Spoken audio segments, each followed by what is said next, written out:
Hey everyone, and welcome back to the Cultures for Health podcast. It's your host, Kara, and I'm super excited to introduce Taylor with By the Brook Tempeh. They make handcrafted, ethically sourced live culture tempeh.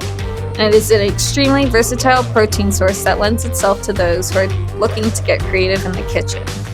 Cultures for Health has everything you need to get started making your own tempeh at home. Use the code CFH Podcast to get 25% off, and if you want to learn a little more, stay tuned. So Taylor, tell us a little bit about yourself and how you got into fermentation and specifically tempeh. Sure. Hey friends, I'm Taylor Westbrook. Thank you for having me on the show. Looking forward to talking more about tempeh, but I'm a small batch, non-soy tempeh producer, as mentioned in Saxbaha, North Carolina, which is within the Triangle. So nearby is Chapel Hill and Durham, Raleigh. Been focusing on tempeh for about 4 years, 2 years professionally. And before that, I was a chef by trade. So my world has been food for about a decade now. And this month marks the 2-year anniversary on April 21st. Wow. So tempeh has been my main focus and continues to be. And the big hope for By the Brook is hopefully to incorporate more cultures, but tempeh has been our gateway. Did you, when you cooked professionally, did you use fermentation or tempeh specifically in your cooking? Like what kind of brought you on your fermentation journey and brought you to tempeh specifically? Because tempeh isn't the most common ferment that we see out there. Sure. Yeah, it definitely started right after college. I decided to not go into the hotel industry that I was planning on doing and jumped right into kitchens instead. Shortly after my first job in the kitchen, I realized that I could start doing more nature-based cooking. So I started researching for different retreat centers and found myself in Northern California for a summer and fall. And there is really where I was exposed to some lacto fermenting, like sourdough bread, kefir, kombucha. Didn't find tempeh quite yet, but that was like the early beginnings of just understanding what fermentation was and the powers behind it. And then a few years later, I had the privilege to work at another retreat center, which afforded me the money to go down to Sandor Katz's residency program. And that was around 2017. And it was there that I came in touch with tempeh through making some small batches at Sandor's house.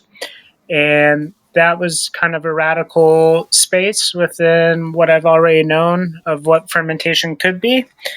And it was really hands-on. I liked the creative process of it. The flavor was amazing. So that really stuck through those 5 days at Sandor's. And I took that with me to New Hampshire, where I was working for about 3 years and started making tempeh in small batches in my house, playing around with different legumes. Mainly was using soy, but started branching out after a year or so of really practicing what I learned at the residency program. And from there, I took that knowledge and moved down to North Carolina about 3.5 years ago and really wanted to figure out how I could branch out of the kitchen and kind of the commercial cooking spaces and really hone on a creative craft. And to me, fermentation was kind of always that channel that I looked to as potentially being the next thing.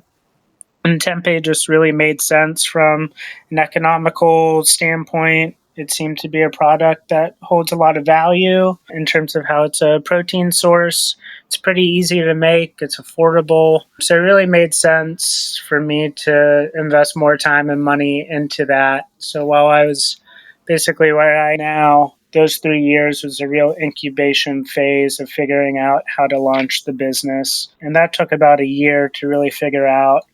And then these past 2 years, I've just been evolving what the brand is and kind of what my identity is as a tempeh maker. Still haven't really figured it out quite yet, but I put a lot of time and energy into non-soy tempeh. Well, I know your products have made quite a splash in the Triangle area. You know, I lived there for 3+ years, and I started seeing your products everywhere right as I moved away. So I was kind of sad that I never grabbed a block of tempeh before I left. But next time I visit, I definitely will, because it sounds Sounds great. And your packaging is beautiful and your product looks beautiful. So I'm definitely excited to try that out the next time that I get the opportunity. Also, amazing that you spent time with Sandor Katz. We had him on our podcast several episodes ago, and it was a really great opportunity to talk and learn from him. He's a great resource, and the work that he does and the things that he teaches are great. So that's really incredible that you got to spend that program with him. So talking a little bit more about tempeh, you mentioned that you don't do soy-based. Tempeh is typically soy-based. What made you try other protein sources, other legumes, other lentils, things like that? I think I saw one with pinto beans on your Instagram recently. What made you branch out of soybeans and stay away from soybeans? Like, why did you make that choice? Yeah, so one big reason is there's a lot of soy tempeh already in the stores. It's pretty affordable, and that market seems pretty spot on. So to compete with that felt a little stupid. And the other part would be the creative components of just bringing in other legumes and pulses and seeds. And each medium kind of has its own relationship to cooking time, its texture, its flavor profile. So as I started practicing with new beans, that just opened up kind of a can of worms of how to best cook it, how to best prepare it for its fermentation, and that felt very intriguing to not really overcomplicate things, but really just invite more of a organic, fun, creative space with tempeh itself. I'm a huge fan of soy tempeh, especially unpasteurized. It's meaty, delicious. It can get really crispy. It just made sense for where I'm at in the triangle to explore something new. There was a woman before me doing soy tempeh, so I knew it had been done, and just based off of some of that information, felt that it would be wise to jump into non-soy tempeh. And I feel pretty good about that choice, and have toyed with the idea of just bringing in a traditional blend using soy. So that could be something that comes into play later this year or next year. It is a question that comes up a lot, and I think there's a lot of true fans of soy tempeh. But for just getting started, it made sense to jump into non-soy, and particularly wanted to use Anson Mills products. So a lot of my blends kind of diverge with what they had on hand and what I thought paired well. And then there are quite a bit of small non-soy producers in the States. So I looked to a couple companies for some consultation and reference of, why did they choose a particular bean, and kind of weeded through a lot of beans before I found the ones that really worked for me. And that really is changing too. I feel like once I feel stable with a blend or a product line, it does seem like with today's climate of just how expensive certain beans are becoming, I have started to revisit why I'm using certain beans. And I do see By the Brook changing a little bit this summer due to the supply chain of certain beans. So right now there's kind of an organic flow to what I'm using and why I'm using it. And yeah, still trying to figure it out in the moment as I explore certain ingredients, but have really fallen in love with things like pinto beans and Sea Island red peas from Anson Mills, and we have an Azuki bean tempeh that's really great. Could be changing soon. Yeah, and trying to do something different that some of the other makers aren't doing, so that, not casting a shadow over their hard work. So I've really tried to put a lot of time into creating blends that feel unique for me and for the area. That sounds really good. You sold me. I'm ready. Let me get some tempeh. That's really cool that you're using seasonality, availability, all of that to kind of cater towards your fermentation. I think that's a big part of why we ferment, is for the things that are available to us to preserve them, make them better for us, make them more digestible. And it sounds like you've really spent a lot of time on that journey and figuring that out for yourself. Can you maybe tell us a little bit more about that journey and kind of your process for how you decide which beans to use? I'm thinking about our customers out there who get a tempeh packet or a soy-free tempeh packet, and the tempeh will be like, use soybeans, but the soy-free tempeh packet's like, you can use any kind of beans. Is there kind of guidelines that you use or things that you look for when you're making your tempeh, you know, texture, properties, the way they cook, the way they ferment? You know, Yeah. certain seeds maybe aren't good, certain seeds are good. How have you kind of done that process for yourself, and what is the advice to people who are making soy-free tempeh for the first time and don't know where to start, what beans, what seeds, etc. to use? Yeah, it's a really big question, and one that I think comes up quite a bit. And I feel like I have some answers, but I'm still weeding through that myself. Currently, I look a lot about like time. How long does it take to boil? How easy is it to dry? How thick's the hull? One of the things once you get outside of soy tempeh is figuring out, like, do you want to keep the hull on the beans? Do you want to remove the hull? And that in itself is a really big question. And a lot of that depends on equipment, your time, and your expertise. And what I would say, if you're starting out, definitely choosing something like a split pea or chana dal, something that already has the hull removed, is a great place to start and build a relationship outside of soy tempeh. So I would advise first timers to start with something without a hull. And as I'm jumping into figuring out what bean like works best for me, I've found that it's like an ever going question. And currently, being in my second year, a lot of the suppliers I worked with leading up until now, I've been kind of frustrated with, and trying to figure out what beans work best and where to get them is somewhat of a daunting task, but I'm starting to figure out that I need to restart that. It's a huge question that I'm kind Yeah, of sorry. Go in the ahead. midst of a radical change with my product line. So I'm trying to figure out what's best to say. But to restart that, yeah, so a big thing is looking for texture. So my product line, definitely each bean I feel like holds its own texture, and I try and not double down on, two ingredients that are too soft or too large. So like my Azuki bean tends to have a softer nature to it. It fries up really easily, but I would say it's on the softer side.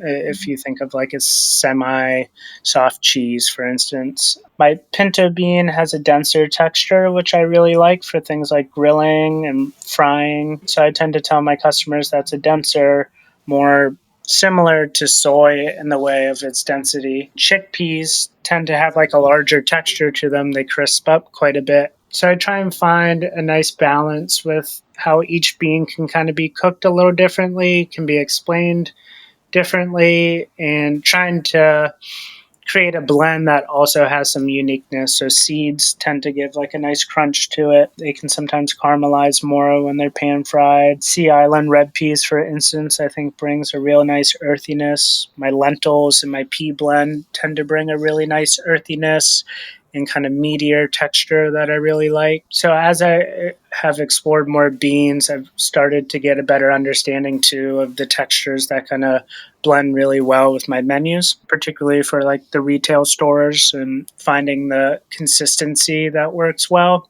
And that's been the challenge, has been surrounding consistency.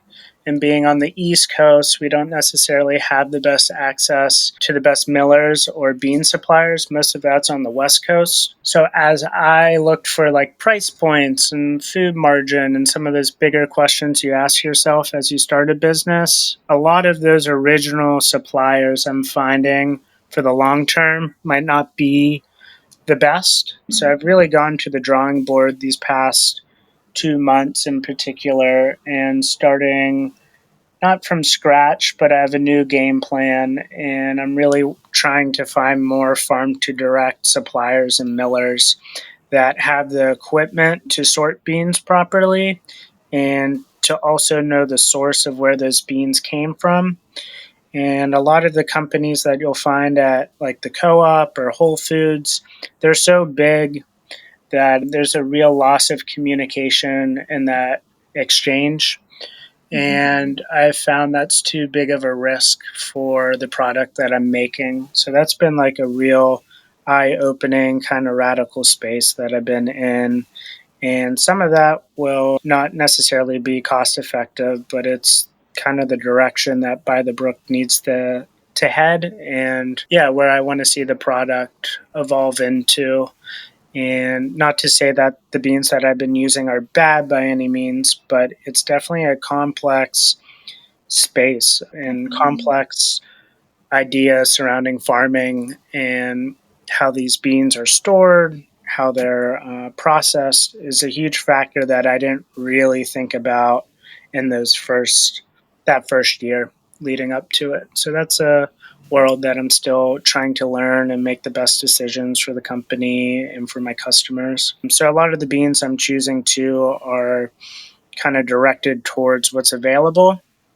And as I find more specific millers, things aren't always available. So I'm actually toying with the idea of being a little bit more organic in my product lines coming this summer and being a little bit more flexible, which doesn't necessarily give the consistency that a retail store might want. So I'm definitely trying to reimagine what By the Brook can be, and we've really enjoyed working with restaurants and going to the farmers market. So I think those two areas can be really compatible with kind of a fluctuating product line. So I think in the coming months, you're going to see By the Brook dance a little bit more between beans. So it's a big question, and I'm thinking about it daily currently. Yeah. Yeah, that's definitely one of those things you always that's part of fermentation, right? Is figuring out what you're going to use, how you're going to use it, the seasonality, the availability, the storage life of it. All of those things are, I think, all of us take into consideration when we're doing fermentation, even if we don't have a tempeh based business. I think we all are looking for good seasonality, availability. I think we're all looking for ease. Fermentation can be a complicated process and it can take a fair amount of time. So people want, the simplest, easiest solution. So your recommendation to buy beans that are already whole is a great one, because I think that can be a source of frustration for some people. But going back into, I guess, how you find your beans, where you source your beans, and that struggle that you've had, do you think it's a good idea, bad idea that customers who are looking to go make tempeh, our customers who are buying tempeh packets, looking to make tempeh, are buying beans off the shelf of Whole Foods, right? That's probably one of the most popular places, or their local grocery store that has all of the containers where you can scoop your own grains and weigh your own bags and do all of that stuff. Do you think those are the best places to find ingredients Yeah, for I your mean, that tempeh, or do you think we should be reaching out to farmers? What is your advice to the person at home trying to make tempeh who is maybe running into the same issues you are with supply chain or demand, or maybe their tempeh is constantly molding and maybe it's the source of beans because those beans aren't meant to be used in that way or something? What is the advice and maybe direction that you can give to people looking to make it for themselves?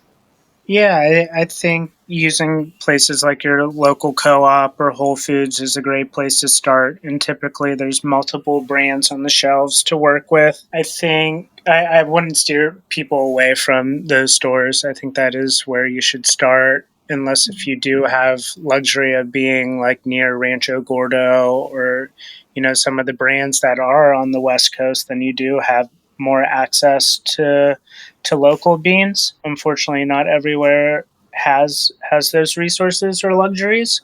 So I think just identifying where you live and seeing what's out there is a good place to start to kind of weed through what you would start with first. But I think, jumping towards, somebody like Whole Foods is a fine place to start. I think some of my issues are just more at scale. So when you're buying Right. huge volumes of beans, there's a level of consistency that you really need or hopeful for.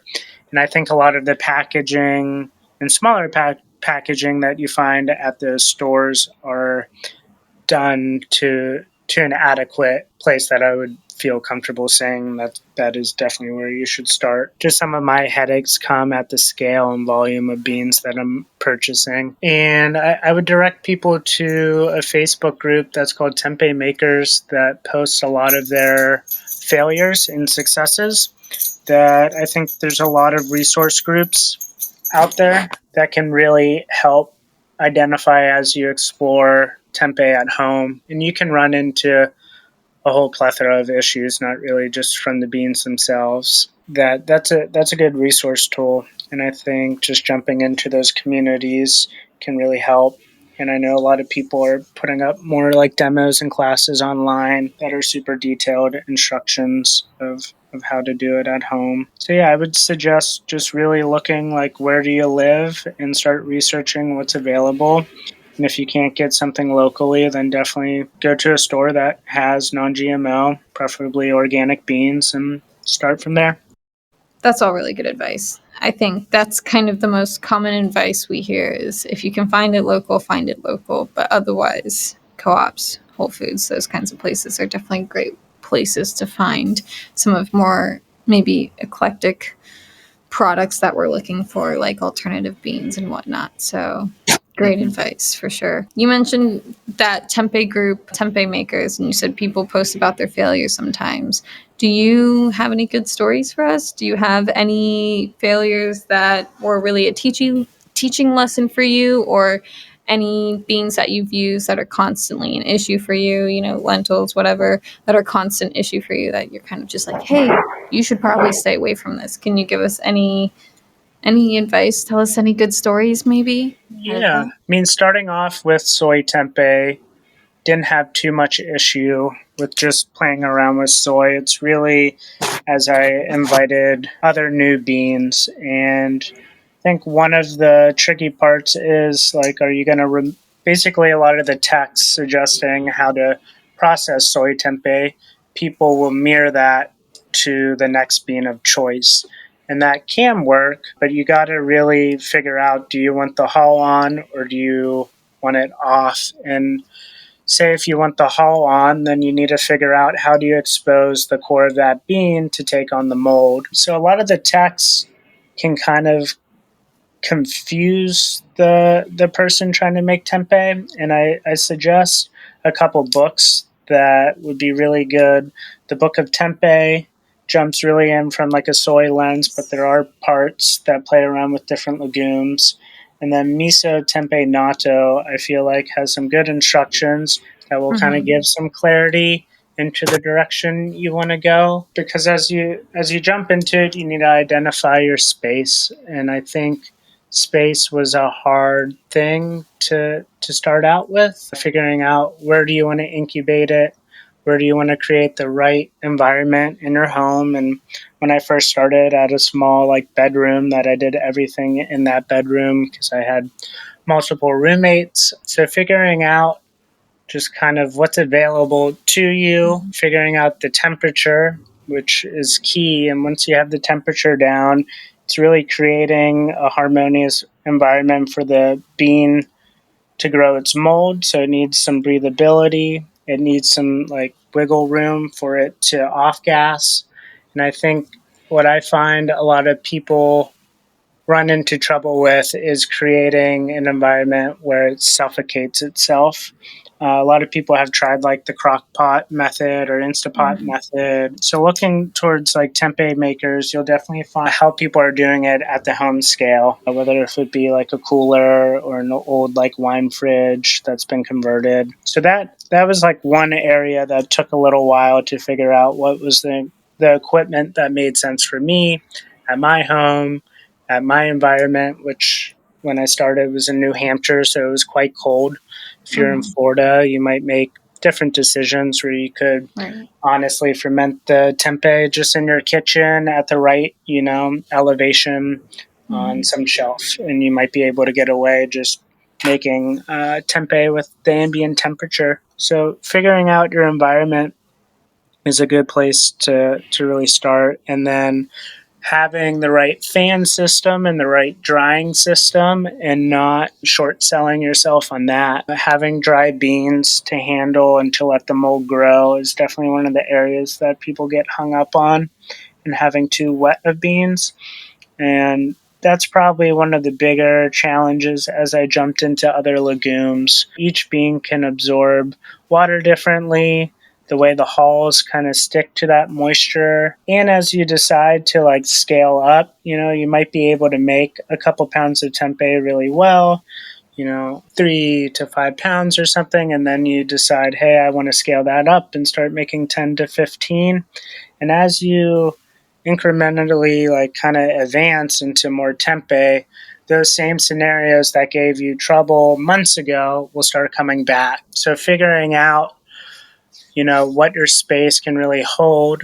And I would direct you to the Book of Tempeh to figure out some of those cubic feet kind of space relationships. There's a lot of detail in that, but that's a common thing I've seen. And for me, as I started scaling up at each level or stage, I ran into those same issues just at scale. So I advise people really starting small, really get that going, understand the relationship of temperature, time, moisture, cooking time. And as those things start making more sense, evolve your batches and evolve your space. So I'd advise people to really just understand their environment and what makes sense for them. And that should go hand in hand with the legumes that you decide to start with. And I mean, my biggest failures, I guess, were surrounding just like heat and space. And, I probably have in my basement like 4 or 5 different incubators that are just kind of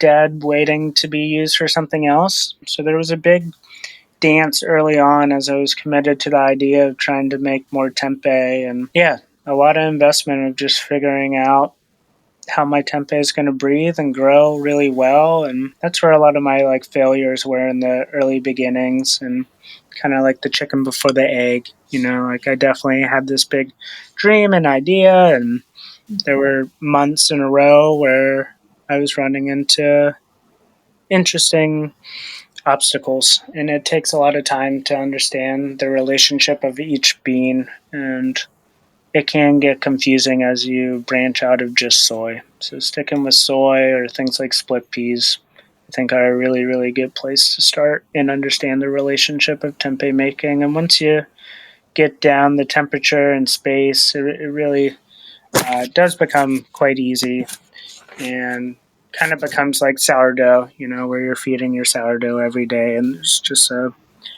nice nature and organic feeling to it that starts to make sense. And the tempeh will start talking to you. You'll understand the symptoms. And that's where the tempeh makers is really nice. You can start seeing the symptoms again and again and kind of weed out, okay, I undermixed it, or okay, I should have dried it for 10 more minutes, things like that. Yeah, so I was going to say it sounds a lot like the sourdough process and what I would call the sourdough struggle for a lot of people out there who are beginner fermenters and start picking up sourdoughs. Like, how much do I feed it? How often do I feed it? And then the home baker struggle of how do I set up my oven? Do I use, pans in the bottom of the oven with wet rags, or do I use Dutch ovens? It sounds like a very similar struggle to that. And I just want to point out one thing to our listeners too. You said it took you months and months to figure it out. And I think that's something that we definitely need to highlight, because just like sourdough, and I've talked about this with our past sourdough experts, is sourdough takes time to understand. Tempeh takes time to understand. The ingredients that you're using, the fermentation process, all of that is fermentation, and fermentation is ever changing, ever active, ever different in the environment that you put it in. So taking that time to understand it, learn all the different beans, is time that's worth it, but it is also time. So your first batch may not be perfect, but maybe it's because you left the hole on and you didn't get the bean exposed as much as you wanted to, or maybe the temperature was a few degrees too chilly, or I don't know, the beans suffocated themselves. There's a million different things. And I think it's really important for our listeners to remember that not every batch is going to turn out perfect exactly the way we want it. I'm sure even today you have batches that, don't do exactly what you thought they would, even with your years of experience and your understanding at the level that you have. So that's really good information for all of us to hear. So I guess you've kind of covered most of your thoughts and your tips and tricks to beginners, but is there anything else that you Any other piece of advice that you would give our listeners to making their first batch, like maybe best ways to incubate at home, or I know you said split peas and soybeans are a great beginner lagoons to use, all of that kind of stuff. Is there anything else that you wanna tell them before we keep the ball rolling? Yeah, I think look to your communities of other fermenters, ask a lot of questions, invest in the books that are out there on tempeh. Don't be shy to the other makers out there and apply it, if you're advanced or intermediate or beginner, like try and apply what you've already learned in the other realms of fermenting. Like they really do all go hand in hand in a lot of ways. And I think as you invest yourself into another channel of fermentation, there's a lot to be applied from the other areas that you've like honed in on or started to understand. So finding that like symbiotic relationship between the ferments, I think is a nice place to like be and feel a little bit more relaxed as you're entering in a new space of fermentation. But definitely ask a lot of questions to the people that are a couple of steps ahead of you is a great place to start. Cool. Thank you. So, taking a little bit of a different turn, we've made our tempeh at home. We've bought it from you. We've maybe bought it from another local supplier if we don't live in North Carolina. What's the next step? Like, I think one of the most common questions I get about tempeh is, how do I eat it? How do I cook it? How do I consume it? What's the best way? What do you tell people at the farmers market when they walk up to your table and you're like, I make tempeh, and they're like, oh my gosh, I've never heard of tempeh. Like, what's the stitch? What do you say? Yeah. So there's two trains of thought, I think, from the customer. One is what you just said, like, what is tempeh? Never heard of it. What the heck would I do with it? The other is, I hate tempeh. I had it 10 years ago and it was Yes. gross. Why would I try this again? Right. And I think kind of separating what pasteurized tempeh is and unpasteurized tempeh, like they have two different kind of relationships. And I think there's a lot of information and recipes on pasteurized tempeh out there that often can confuse a lot of the customers. So realizing unpasteurized tempeh, so if you can get that from a local maker somewhere, that is going to be a really different product to handle. And you don't have to steam it, where pasteurized tempeh has some bitter qualities and is much denser. So you'll find a lot of recipes requiring some form of steaming before you actually do another cooking method to it. So unpasteurized, you don't. And my analogy is that it's really a sponge.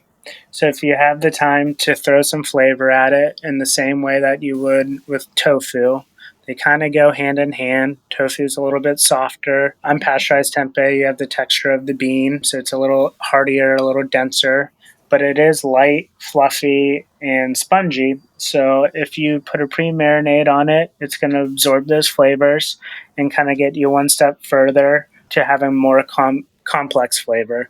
But as a standalone, it's quite easy in the way of just pan sauteing it is the best way to start. I usually say thinner you slice it, crispier it's going to get. I suggest doing like thin strips to just get it nice and crispy, understand the flavor, a little salt and pepper. If you have like an aioli or dipping sauce for it, that's a nice way to also start. But really seeing it as a sponge, I think is helpful.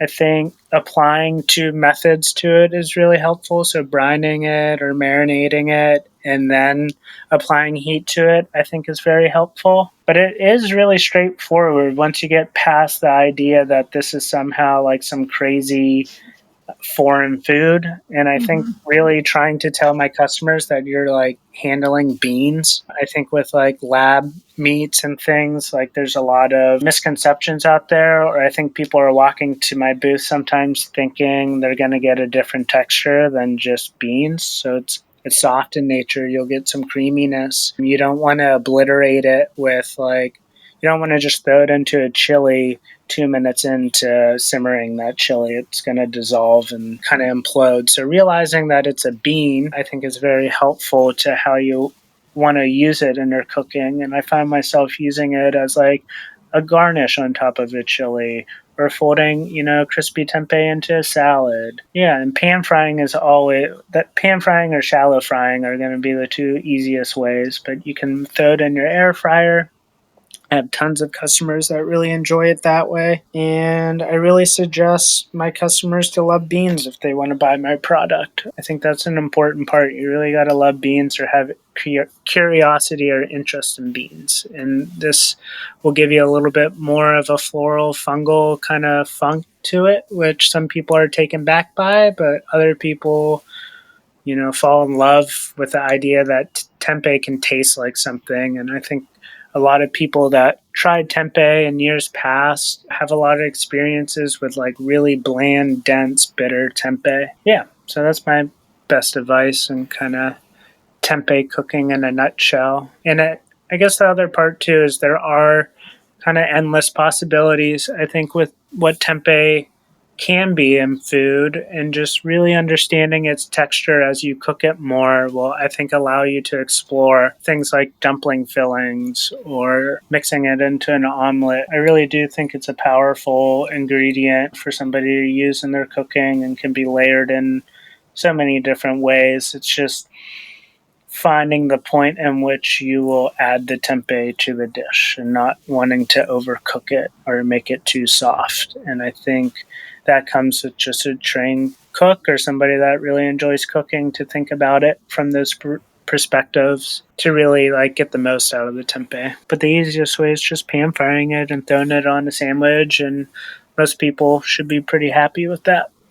Yeah, I think to your point too about, you gotta like beans. I think that's the perk of going to someone like you or making tempeh on your own, is that you can start with beans that you like, right? Like not all of us like soybeans. Most people are pretty familiar with chickpeas because chickpeas are pretty popular. So maybe finding a chickpea tempeh, finding something that you're already familiar with since you're introducing yourself to something that's For unfamiliar. Sure. I think that's great advice. And I think to add on to that as well, if you're not sure, find someone who's already making it. If you're not sure if you like adzuki beans, go to By the Brooks and buy an adzuki bean block and see if that's something that fits you and fits your needs and fits your taste before you invest the time and the effort and the money into making it yourself. There's always different varieties out there. You just gotta find people at your farmers market and places of that, local places. So all really great advice. So I want to take a shift. We've been talking about tempeh thus far, but I kind of want to take a shift into koji, because koji is something also that we don't talk about a lot, and something that's, I think, rising in popularity, but it still has a general kind of lack of understanding around it. So tell us, what do you like about koji? What interests you about koji? I saw several koji products on your page, like miso and koji cured meats, which are gaining really, really fast popularity. Can you tell us about your koji ferments? What made you decide to go into koji? Can you see that being added to your product line? I know you talked about adding other ferments to your product line. Would that maybe be a next step for you? Why not? All of that kind of good information. Tell us all the good gossip. Yeah, so with Koji, it's really been like my favorite little side hobby. It's been something that came to me about 5 or 6 years ago. I was fortunate enough to be around a forager fermenter in North Carolina when I was doing a residency program for a couple weeks. And it was there that I was helping them with a little chef pop-up. I want to know more. The flavor's crazy, the umami. So I had a really, really beginner's mind to it all and started investing some energy and trying to figure out what the heck koji is, which I think a lot of people do get kind of hung up on what the heck is koji. So as I started exploring some cookbooks and particularly Rich Cheese blog before I was on Instagram, that's really like what led me to more information, and went down that rabbit hole. Really started to figure out what koji's applied to, and then also kind of the new wave, which includes things like charcuterie and these amino paste and things that are offshoots from, say, miso. So as I invested more time in some of the leading teachers and thought thought thinkers of Koji making, started to bring that into my kitchen more, and really just became like kind of a test experimental thing, and was drawn to the certain staple ingredients like soy sauce and miso. So that was really where I started playing, just because I love soy sauce. Started understanding more of the cultural kind of connotations to Koji, and really started at those traditional lenses. And as I started messing around in the kitchen, I noticed, people are using a lot with food scraps and waste. And that's been a whole new space over the past few years, and just really applying what's on hand. Rich's book, Koji Alchemy, with Jeremy, really opened up the doors to kind of ratio cooking or ratio making of Koji ferments. So that's been a really fun side place to explore these really great new resources that have come to be in the past 3 years, that I think are adding layers of context of what this is to a Western mind, when really the East has had this beautiful fermentation practice for thousands of years. So a lot of those texts and those traditions are starting to carry on in new ways and new shapes, and I'm finding a lot of interest in just staying in tune with that, not necessarily making so much Koji currently. I kind of have bursts of it, or kind of manic projects that happen just due to some curiosity that I see on the internet, or something I've really wanted to try. I've applied a little bit of tempeh to Koji, and have made little mock amino sauces and liquids, almost like a soy sauce. So there's been ways where I've tried to apply both together, and it's just been a fun way to keep my pantry alive, to create umami flavors that I appreciate and love to see grow through its aging. Tempeh is like a quick ferment where, you put in all this energy and you have this short window, and then basically it's eating itself to rot, where Koji has the ability to accelerate these processes to make these really amazing complex flavors, and also many of them last forever. So there's a lot of curiosity in that, and I've really loved the relationship of building my pantry and building ferments that are, a couple years old now, that I get to see change and develop. So it's a really big, awesome, creative space that if anybody out there is interested, I suggest, jumping on Instagram or jumping on Google and finding what makes sense for you to better understand Koji. But something Koji Con happens, I think last year it happened in February, this year it happened in February. That's a pretty cool, robust resource to get the leading chefs and instructors and thinkers surrounding Koji. And I think you can probably still purchase a KojiCon ticket and access last year's and this year's videos. That space in particular, I think, will blow your mind if you have some curiosity about it. And another space, I guess, personally with Koji lately, I've been trying to apply the byproduct or kind of waste methodology. Koji has the ability to take something that feels useless in the kitchen and turn it into something truly amazing. And I think that's the real cutting edge thing that's happening in the culinary world. So I've been trying to apply that a little bit more within my local space. And I'm fortunate enough to have a brewery, a mushroom cultivator, a couple restaurants, a bakery, all within this little town. So during KojiCon, I got some waste products and made a spent grain from the brewery, miso, and some second and thirds of the mushrooms that were just going to get thrown away or composted, and turn that into a tasty paste. And I want to start applying that more to kind of jazz me up and keep me just involved with it. But it's definitely an area that I just see sticking with me, and kind of having its ebb and flows of how much energy I put into it. But for sure seems like the most amazing and complex and creative space right now in fermentation. And I suggest anybody that really wants to know more to dig into it. I think there's a lot of really beautiful possibilities coming out of Koji compared to some of the other ferments. Do you see yourself ever making your own koji? I think that's also part of the rise of koji right now, is that you can make your own culture, basically. Like, you have to inoculate from other cultures, but I think there's, like you were talking about with supply chain and all of that, I think sometimes koji is one of the harder things for people to find, especially with its kind of new entry into the Western world, especially if we're talking about, the people in America. Do you foresee yourself ever making koji? Have you struggled to find it? Where do you usually find it? We sell it and we're a good source for it, but do you have any kind of tips, tricks, and advice? Or, you know, don't ever make koji because it's incredibly difficult. The Art of Fermentation, Sandor Katz's book, gives us a really nice outline of like the things that we need and the setup we need to be able to make koji in house. And I've seen people do it different ways. Same thing with sourdoughs of home baker versus commercialization. What are your thoughts on all of that? Yeah, I mean, it's very similar to tempeh in terms of its environment, the heat it needs. I have my own separate little incubator for koji. I started with Gem Cultures out of Washington. That's a great place to just get basic spores that have a lot of instruction on which spore is used for what.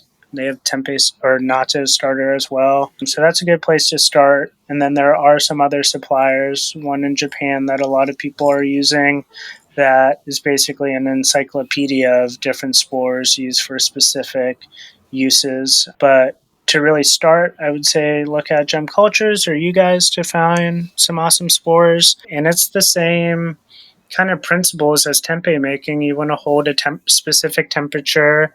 You want to dry your rice in a similar fashion.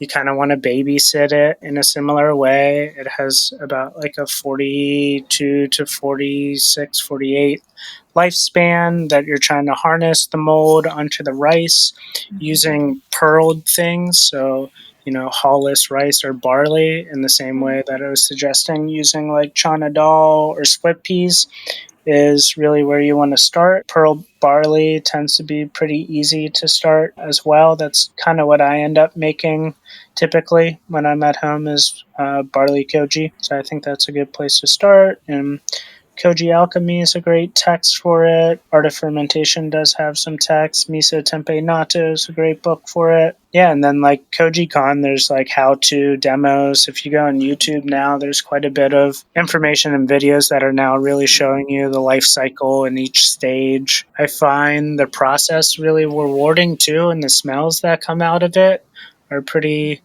amazing. So I think just jumping into it and having fun with your failures is a great place to start. And I think you'll just enjoy the process of it. There's a really cool craft and ritual to koji that feels pretty special in the same way sourdough or tempeh making is. There's a lot of reward at the end when you have this beautiful thing, and then you really need to figure out what you want to do with it. So there really is two parts to it. You make this beautiful kind of floral, fungal, stinky thing that then you gotta do the second thing, which is figure out the project. And that's a really fun creative space to reach out to the community and figure out what other people are doing or what their first makes were.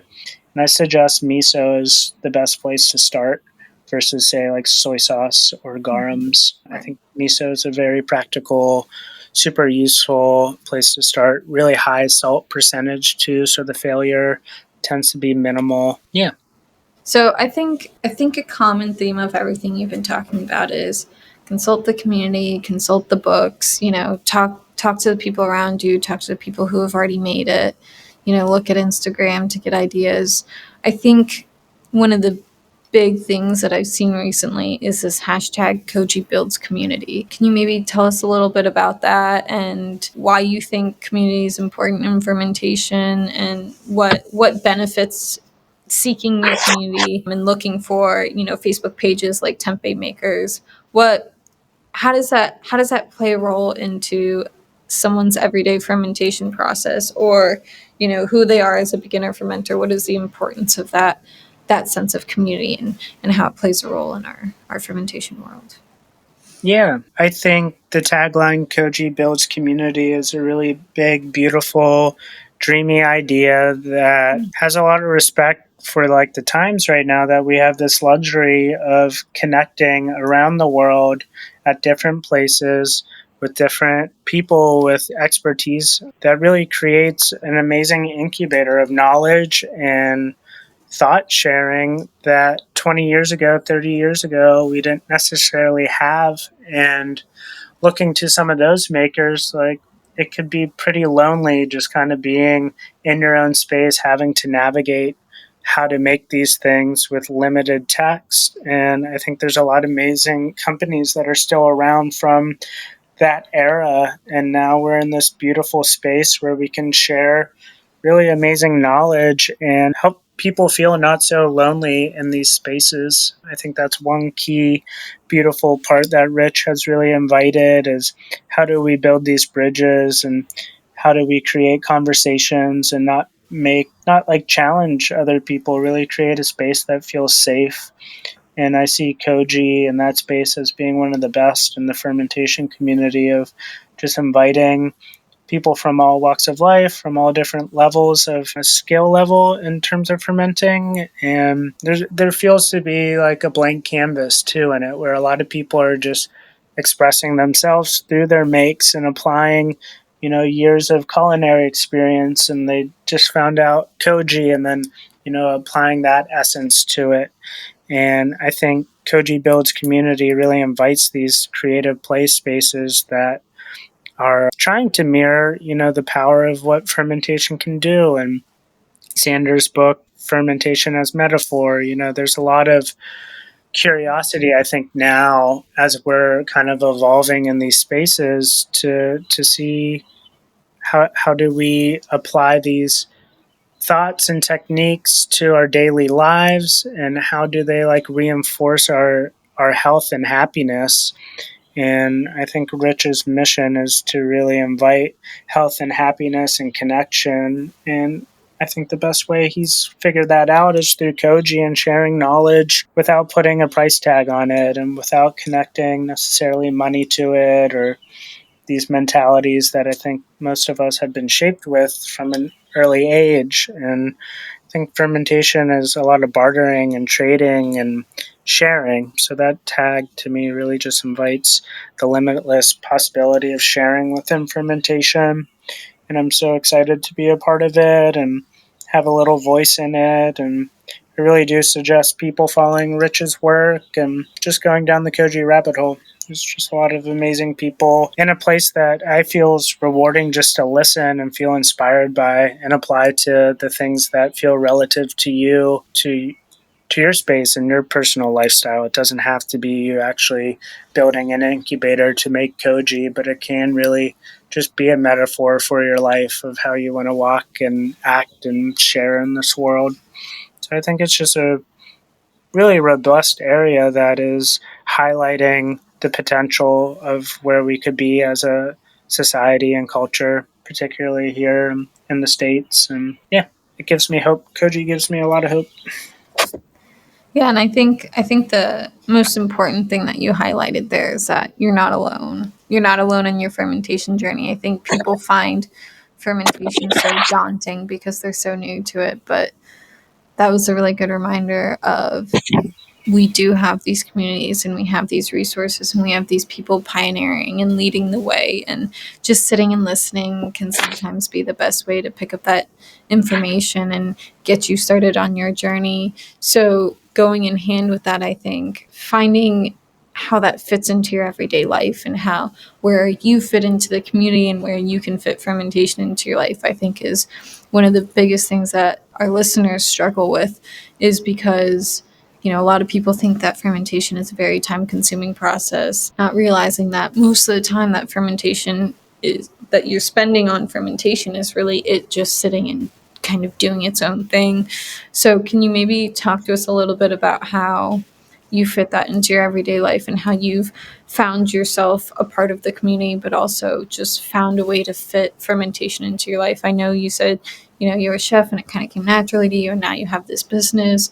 Do you still ferment on the side? You said Koji was a hobby project for you. Do you have other fermentation projects on the side? What is your encouragement to people who feel like they don't have a lot of time, but they love tempeh because it's a great alternative protein source, and it's something new, it's something different, it's something they can make at home. You know, you can't make Impossible Burgers at home. You know, the meat, you can cook the burger, but you can't make the meat, right? So how did you find fermentation fit into your life? How do you fit it into your life now that you own a fermentation business? And how do you become a part of that community that you're looking to become a part of? Yeah. That was a lot of questions, so answer as many as you can.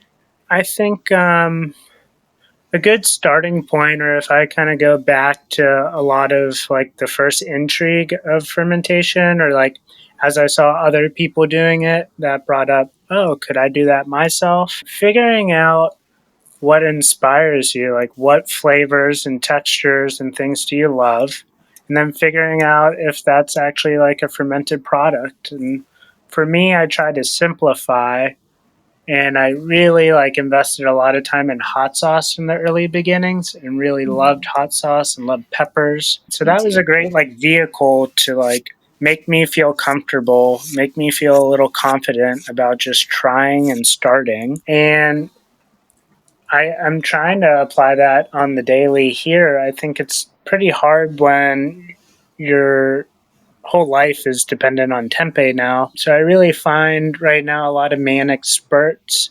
You know, it's spring right now. It's super nice out. These past few weeks, a lot of great produce is coming in. I think as you build a relationship to your local commerce and your local farmers markets, that's a really great place to invite the new ideas. And if you see a lot of carrots, maybe you do a little research and figure out what the heck would I do with carrots? How could I ferment that? I find myself getting inspired through the seasons more so now. And I find myself doing side ferments and bursts. And I wish that it would be a little bit more streamlined as like a consistent lifestyle, but I try and not get too bent out of shape on that either. I think there's a lot of awesome people out there to feel inspired by, and sometimes you can end up comparing yourself and why don't I have the perfect space or the time? So I've been just trying to be a little bit more gentle with myself within these past 2 years of starting a business has kind of sidetracked me. And although it is fermenting, and I really appreciate that evolution of understanding surrounding tempeh, I've been really just grateful when it comes into my life.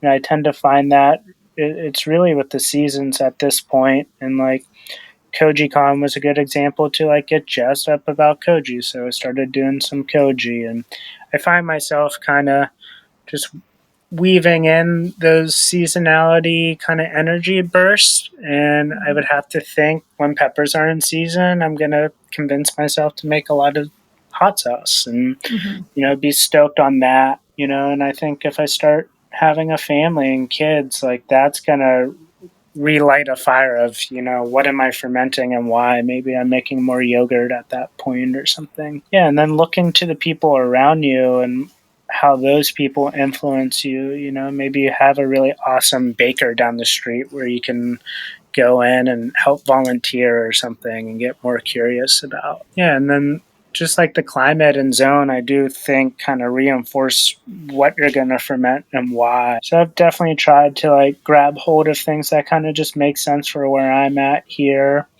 And also what feels just fun to be doing and not so much of a burden.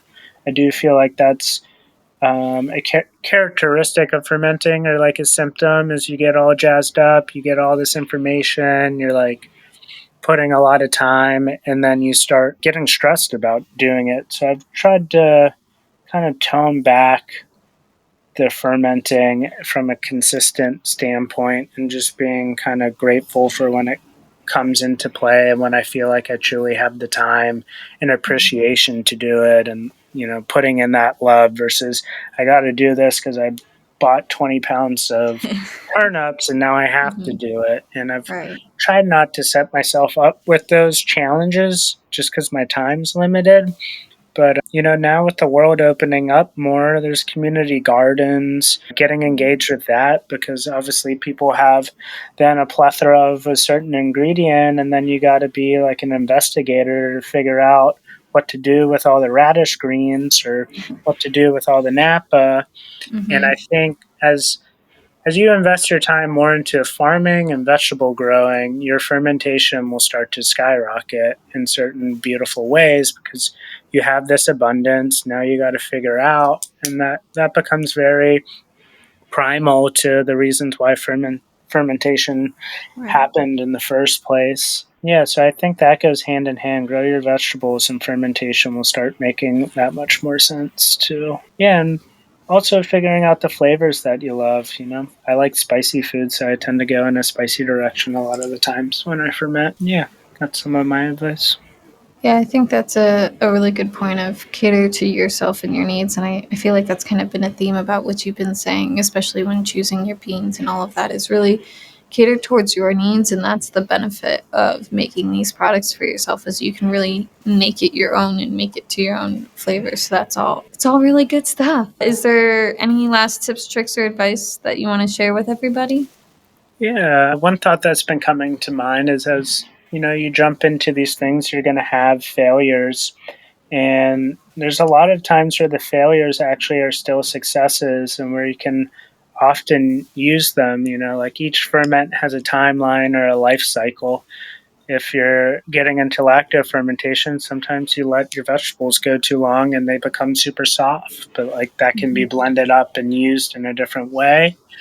I think building that trust in the process is super useful, and not just like pitching things because you think they're rotten or bad, like really being an investigator as you work through these life cycles of these products is very useful and very beautiful to kind of just see the start, middle, and end.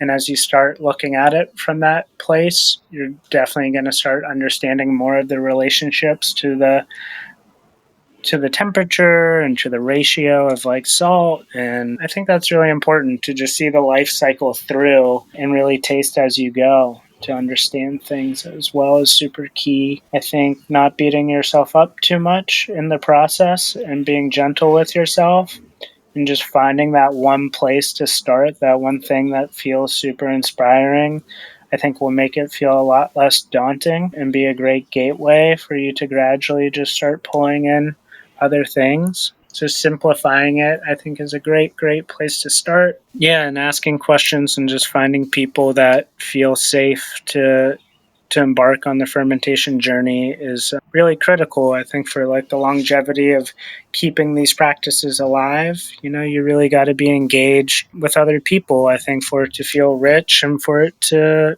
kind of carry on and not just get lost, like, picking up an instrument thinking you're going to learn guitar, but if you're just playing guitar by yourself, it might just fade away because you're not with other people, practicing this instrument. And fermentation feels very similar to that. You got to be invested with other humans and be okay to mess up and learn from those mistakes. Yeah. And if you don't want to make ferments, then go out to restaurants and places that have them and taste them and like look at it from that lens too, or write about the community. Like there's a lot of different little avenues to still be in this world, and you don't necessarily have to be making the ferments, but you can just be inspired by the other people making the ferments too and get a lot of reward out of that, or be a husband or wife to a fermenter and get to be the critic and give them feedback. The taster. Yeah. Yeah, definitely. All really good, sound, logical advice. So thank you for taking the time to talk to us on our podcast today. I really appreciate it. And I learned a lot, so I'm hoping our listeners learned a lot too. Thank you so much for having me. And it's been a real pleasure. Really great to talk fermentation with you and talk tempeh. Thanks for tuning in to today's episode. Hopefully you learned a little bit about tempeh. Make sure to go visit Taylor on Instagram for some amazing recipe inspiration and a little more knowledge. His handle is @bythebrook_tempeh. If you're interested in making your own tempeh at home, Cultures for Health has everything you need to get started. Use the code CFH Podcast to get 25% off. Subscribe to our podcast to stay in the loop with all things fermented and cultured foods. See you next time.